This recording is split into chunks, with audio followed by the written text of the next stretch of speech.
que você olha a pessoa repreendendo, não sai nunca. Fica lá entupido, entubado, dá risada, se joga, faz fiasco. Eu tenho pavor de barraco dentro da igreja. Esse tipo de coisa pra mim não existe. Esse negócio é ter autoridade, pronto. Não existe esse negócio aí, de fazer barraquinho.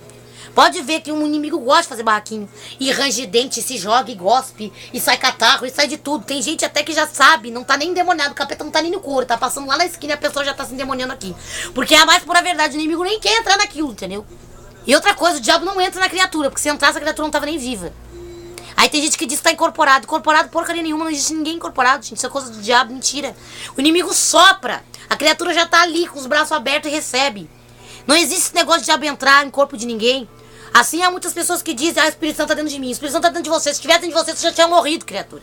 Você não tava nem vivo, teu corpo não tinha nem estrutura. Tu não tem capacidade nem pra receber totalmente o Espírito Santo. Aí tu vem dizer que o Espírito Santo tá dentro de você. Presta bem atenção, pelo amor de Deus. Ai, Roseli, como é que eu vejo gente em torta? Como é que eu vejo gente se jogando, subindo em árvore? Meu filho, qualquer pessoa adrenalinizada ou totalmente envolvida num vento vai fazer isso. Até eu faço. Entendeu? E o diabo não tá dentro de mim. Pelo amor de Deus, presta bem atenção nas coisas. A gente precisa aprender a ler. Sabe? Respeita a vírgula. Respeita ponto e vírgula. Aprende a respeitar as coisas. A maioria dos conhecimentos religiosos, hoje em dia existem muitas bibliotecas, muitos livros que leem. A maioria das pessoas vai nessas sessões nem lê o que manda ler. Por incrível que pareça. Conversando com um amigo meu, um amigo desses meu, ele falou pra mim, Rosélia, metade das pessoas estão ali nem lê o que a gente manda eles ler. Por incrível que pareça, são tão burros que eles não leem o que a gente manda ler. A gente diz, vai pra casa e lê, a criatura não lê. Ele vai lá e pratica no jeito que quer. Entendeu? Por falta de ignorância. O brasileiro tem esse problema. O brasileiro é descansado, não gosta de ler. Brasileiros não gostam de ler. A maioria dos brasileiros odeiam leitura. Tanto é que, se tu botar todo mundo pra escrever, é cada letra que misericórdia. É garrancho, é letra de médico, é um monte de coisa. É raro você encontrar alguém que tem uma caligrafia bonita mesmo. Uma ortografia, caligrafia, uma dicção verbal irada, sabe? É muito difícil encontrar.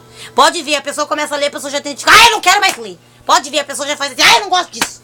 Entendeu? Não, vai aprender a ler, entendeu? Eu vou ensinar você a ler. Vou ensinar você a ter gosto pela leitura, gosto pela escrita, entendeu? Gosto por registro. Aprende a registrar na sua vida. Jesus sempre tecla isso sobre nós. Jesus já registrava e ensinava a registrar pregando. Incrível, incrível. É uma coisa incrível, é divino isso. Entendeu? Então você vai aprender muita coisa, inclusive, muitas coisas que lendo a palavra de Deus, lendo os livros, estudando, tendo experiência no mundo espiritual, eu fui entendendo. Sabe, eu fui descobrindo isso. Então é uma coisa difícil. A maioria das pessoas, 99%, 79% das pessoas que vão para esses lugares não sabem quase nada, por incrível que pareça. Porque eles não fazem do jeito que é mandado que se faça. No 100% do 100. Então é uma coisa difícil, entende? No tempo que eu estava nesses lugares e fazia essas coisas, eu percebia isso. Eu via realmente como as pessoas eram ignorantes. Entendeu? Cada um comia do jeito que podia. Era uma coisa triste de ver. Então você percebe isso. Jesus não é visto em nenhuma passagem das escrituras gritando com pessoa alguma, a não ser com a tempestade e os demônios. Tempestade e demônios. Diferentemente. Demônios é uma coisa, tempestades são outras. Tem uma passagem na Bíblia, que eu acho que é em Isaías, eu não me lembro se é Isaías, Jeremias, é alguma parte da Bíblia, onde o profeta diz, a tempestade ela vai na frente de Deus. Aí você vem dizer pra mim que o diabo vai na frente de Deus. O diabo vai debaixo dos pés de Deus. Esse é o lugar dele, está escrito. Jesus diz, está debaixo dos nossos pés. Aí você vem dizer pra mim que a tempestade é demônio. Rosiele, não é, tô te fazendo pra ti. Vem dizer pra mim que é. Aí você olha, mas como é que destruiu a casa, a obra da natureza. Natureza opera, minha filha. Daí existe catástrofe, existe tufões, vendavais, furacões. São obras da natureza. Deus deu poder à natureza. Está escrito na Bíblia. Tem poder a natureza, não é chamada de mãe natureza, mas a Bíblia diz que a natureza se manifesta, a natureza protesta sobre aquilo que foi tirado dela. Está na Bíblia, se você lesse a Bíblia, você saberia disso, claramente. Sim, a natureza é viva, o mar é vivo, as coisas são vivas, isso é bíblico, sempre foi. Então esse negócio aí do teu pastor dizer que essa doença que tu tem é demônio é mentira. Esse negócio do teu pastor dizer que aquele vento que bateu lá, levantou tuas telhas, foi o capeta, isso é coisa mentirosa. Isso é totalmente mentirosa. Pode-se o inimigo tentar se usar da obra da natureza, porque ele tá sempre tentando entrar nas cenas. Ele até isso faz. Pra tu ver como ele é um perturbado, ele não consegue lugar, ele tenta de todas as maneiras. Ele pode se usar de uma obra da natureza. Naquele momento ali que tá dando tufão, ele já sabe que tu tem medo. Entendeu? Então ele se usa o quê? Ele vai lá e te fica o medo. Tu entra em pânico. Meu Deus, vai voar. Voa tudo mesmo. Aí tu diz, tu já entra em eloquência. Tu já fica enlouquecido. Tu já fica desestruturado. Porque o diabo vem pra isso, pra desestruturar o ser humano. A primeira coisa que ele fez era desestruturar Jó. Foi o que ele fez com Jó, tirou tudo de Jó, desestruturar ele por inteiro. Foi lá, tirou tudo que Jó tinha. Matou os 10 de Jó, os 10 filhos de Jó foram todos sepultados no mesmo dia. Não teve nem tempo pra respirar. Foi 10. A gente quase morre com um, imagina 10. Jó foi totalmente desestruturado, ele tirou todo o tapete de Jó. Deixou Jó assim, pra dizer, agora eu quero ver se vai continuar. É isso que o inimigo faz, ele se usa das situações, ele se aproveita disso e já se alimenta. Se o inimigo sabe que você tem uma doença, que você tem um problema, que tem algo em você que dificulta, ele vai lá e se alimenta daquilo, já sabe que tu já tem, então ele vai e investe junto, entendeu? Eu vou investir pra ver até onde vai, é assim que o diabo faz. Na verdade o capeta não faz nada, nada, nada. Essa é a mais pura verdade. E quando eu leio a Bíblia e vejo o poder de Cristo, o ministério de Jesus nos declarando claramente a respeito disso, ele se aproveita das ocasiões. O inimigo se usava das ocasiões. A clara declaração do inimigo, é tão provado isso, que o próprio inimigo declara isso por 2 vezes na Bíblia, ele abre isso para nós. Declaradamente o quanto realmente ele se aproveita das situações. 2 vezes você encontra a primeira em Cristo e a segunda através do ministério de Paulo. Tem uma passagem ali que é de um homem que vai atrás perseguir Paulo. É um feiticeiro que vai atrás de Paulo. Ele fica com tanto ódio de Paulo, com tanta raiva de Paulo, do jeito que o Paulo é usado, que ele começa a perceber que as mandingas dele, que as adivinhação dele não tem tanto sucesso mais na cidade quanto a de Paulo tem acontecido no ministério de Paulo. As pessoas começaram a idolatrar Paulo a um ponto que esse homem começou a ter raiva e ódio desse Paulo. Paulo chega na cidade operando maravilhas.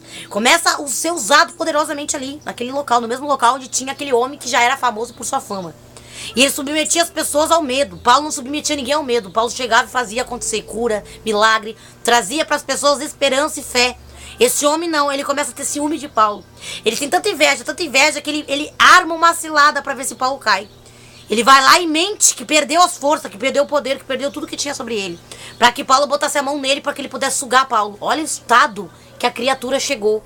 O homem chegou a esse estado, sabe? Foi lá com um rabinho entre as pernas para dizer que tava mal, que tava negócio. Pode ver que tem gente que serve aos demônios, quando vê que tá perdendo, faz isso com crente.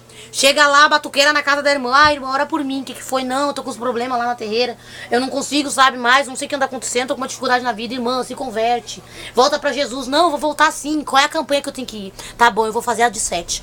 Pode ver, existem uns adoradores do capeta que eles fazem isso. E eles acham que engana o ungido de Deus. Engana crente que não é ungido, mas crente que é ungido não engana. Pode perceber que é. Eu já vi muito isso acontecer.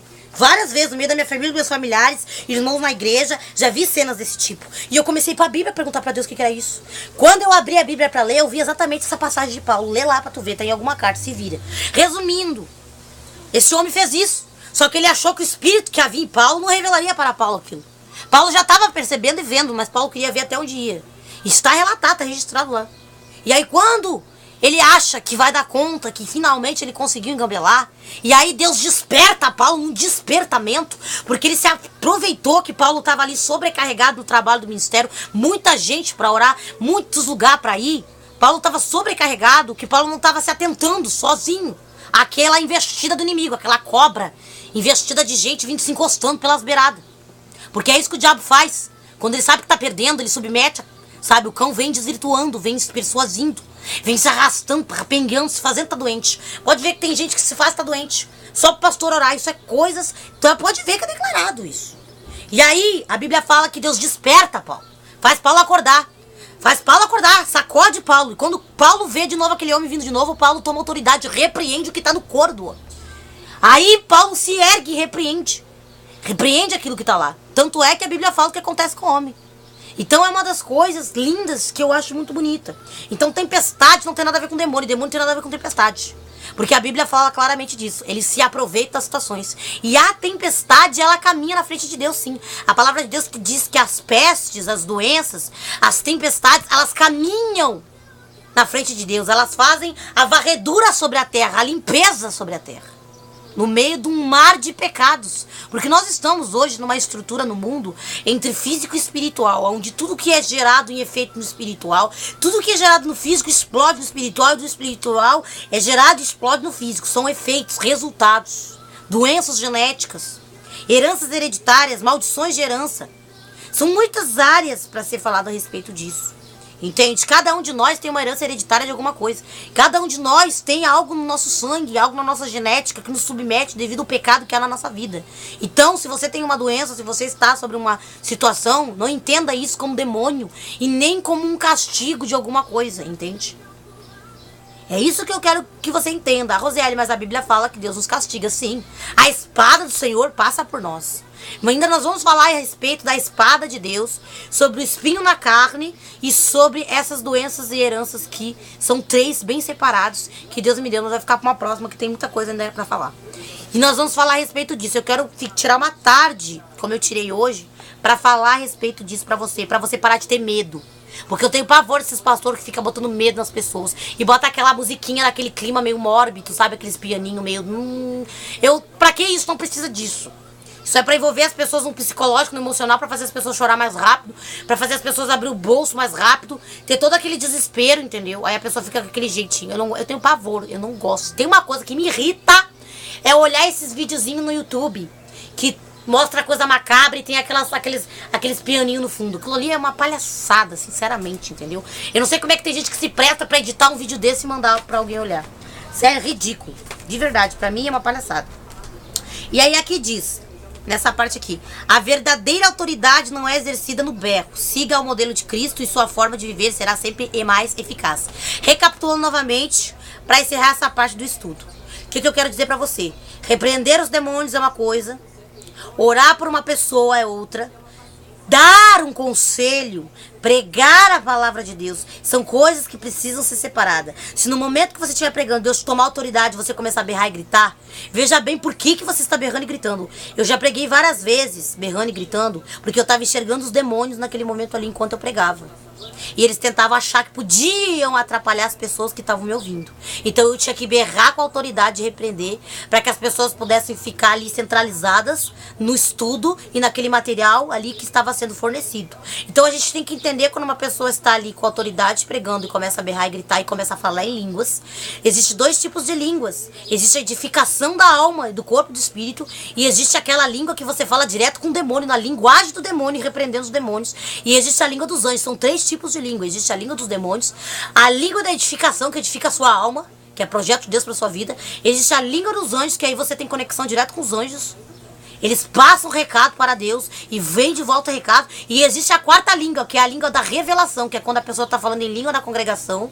E existe aquele que interpreta, e existe a 5ª, que a 5ª eu descobri recente, que é aquela que quando alguém está falando em línguas, você consegue interpretar o que a pessoa está falando para você. Você guarda para você. Então são 5 tipos. Isso é dado para os ungidos de Deus que buscam o Senhor. Tem que buscar discernimento espiritual para ter essas coisas. Então tem que entender isso. E aqui eu encerro essa parte do estudo. No próximo vídeo eu venho falando sobre o professor de Jesus. Que isso, Rosiele? Não entendi. Vai entender no próximo vídeo.